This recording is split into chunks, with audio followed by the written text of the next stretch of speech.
The scenario begins with a road and driving complaint brought forth by a member of the public.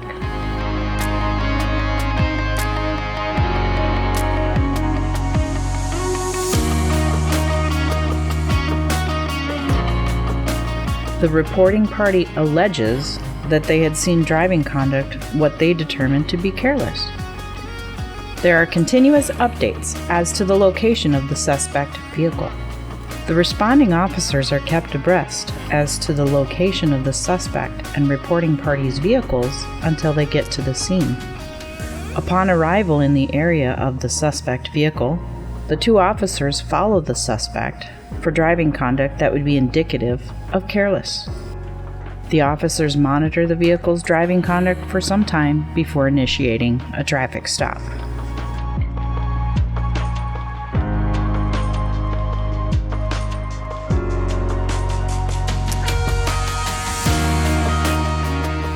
The first officer who made contact with the driver is an 18-year veteran of the agency and is female. For the purposes of this project, we will call her Officer Female. Officer Female gathered initial information from the driver, which included driver's license and insurance. Officer Female begins the task of doing the routine checks on the driver. The second officer, who made contact with the reporting party, is a 5-year veteran of the agency and is male. Again, for this project, we will call him Officer Male. Officer Male gathered information from the reporting party by telephone and made the determination that the information was different from what they had received from dispatch. Officer Male updated Officer Female with the information regarding possible impairment by the driving suspect. Officer Female advised Officer Male that she had not detected the odor of consumed alcoholic beverage coming from the driver, nor had she noticed any indications of impairment in his movements or speech. Officer Male approached the driver and after a short conversation came up with the same determination. Both officers agreed that a verbal warning for the driving conduct that had been reported by the member of the public was appropriate and went about their day.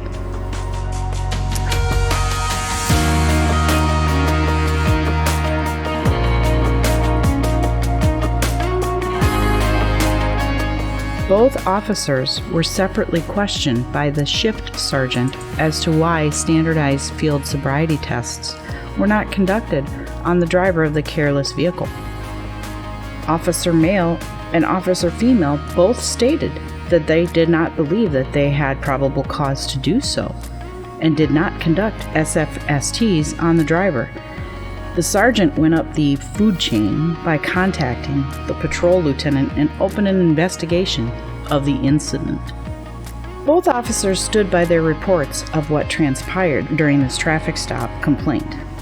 The lieutenant and the sergeant both believed that the driver should have been asked to step from the vehicle and perform SFSTs based on what they saw in the video. Both officers were written up on the decisions made by the patrol lieutenant and sergeant. They were also told that they would be required to take a remedial SFST class. Officer Female was further written up for a city code of conduct violation because she stood up for herself and her partner when she stated that someone not on the scene of the incident could not know what they smelled or saw. Officer Female was sent immediately to training. Officer Male had yet to go when a year had passed.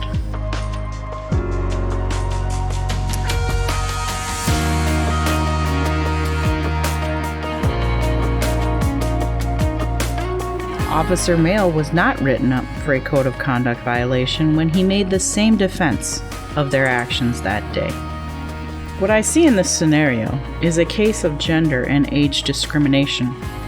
Discrimination is defined in our textbook as an action based on prejudiced thought and biases.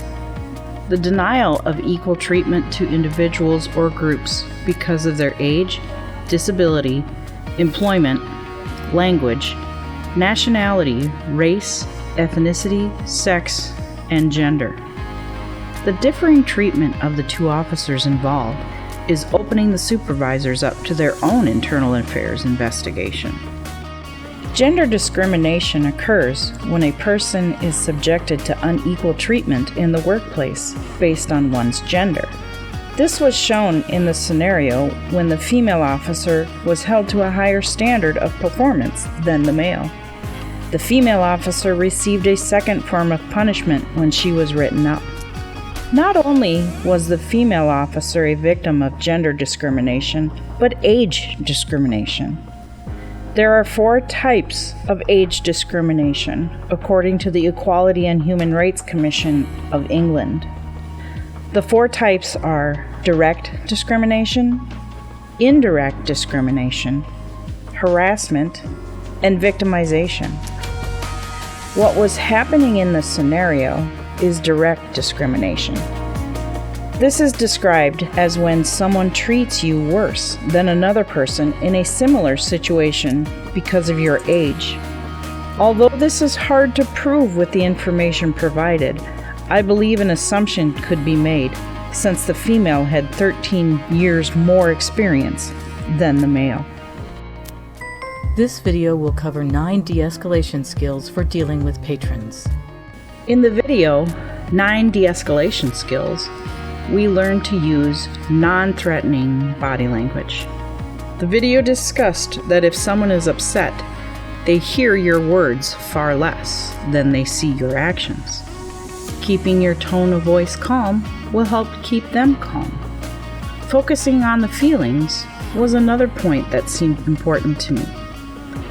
Both parties of the disagreement have feelings, and validating each other's feelings can keep everyone calm. The third tip from this video was to not get into a power struggle. These never end well.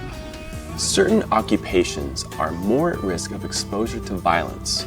It's a fact. For example, employees working alone, working late at night, or working in high crime areas are all more likely to be subjected to an act of violence. Another video titled Conflict De-Escalation Techniques advises to calm yourself before interacting. Years ago, there were commercials on TV that talked about counting to 10 before dealing with your small child.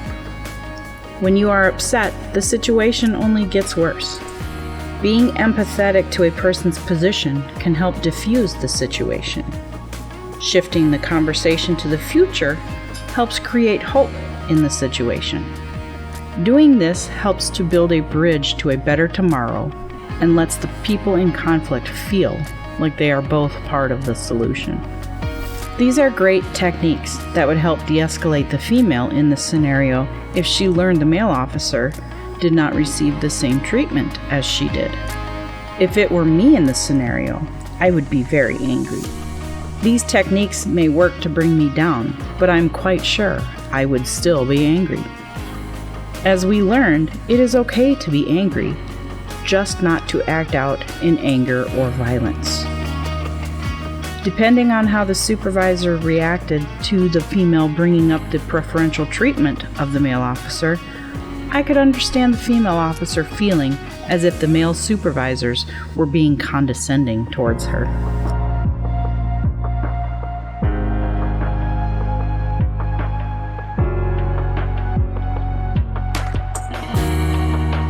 Our text spoke of the brotherhood that exists in many departments. The word itself excludes women in this group that women have been trying to gain entry into for years. Women are expected to act like one of the guys to feel as if they are accepted by their male counterparts. In this scenario, I can only assume that the female had been the outsider for 18 years. One would think that any officer with 18 years experience would have the knowledge to know when a person is impaired or not. I am hopeful that this situation would be remedied by the male officer being sent to the class the female officer had already gone to.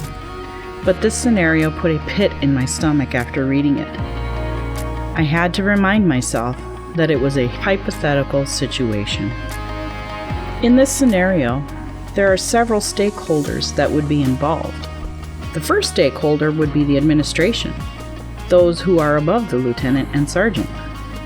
They have a stake in how this conflict is resolved, as they could be named in a possible lawsuit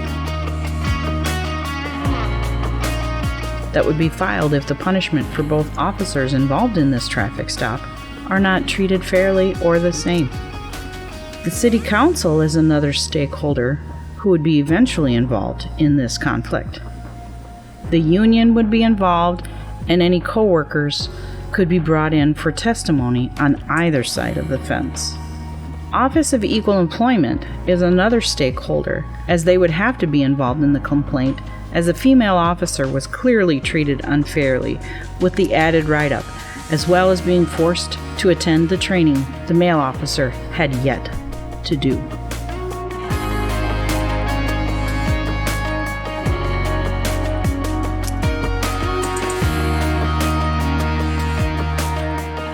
This type of scenario, unfortunately, is played out in police departments all over the country. The type of discrimination may change, but the damage that is done will only be remedied when there is a systematic rewiring of the minds of those in charge that allow this to continue. Women have much to offer the law enforcement world. We may not be as strong as our male partners, but we overcome our differences by learning creative ways to put a square peg in a round hole. When we embrace the differences in men and women, we create a stronger force to be reckoned with. These differences can be gender, ethnicity, or age, but in the end, I have found we have the same goal: to make it home to our families at the end of each night.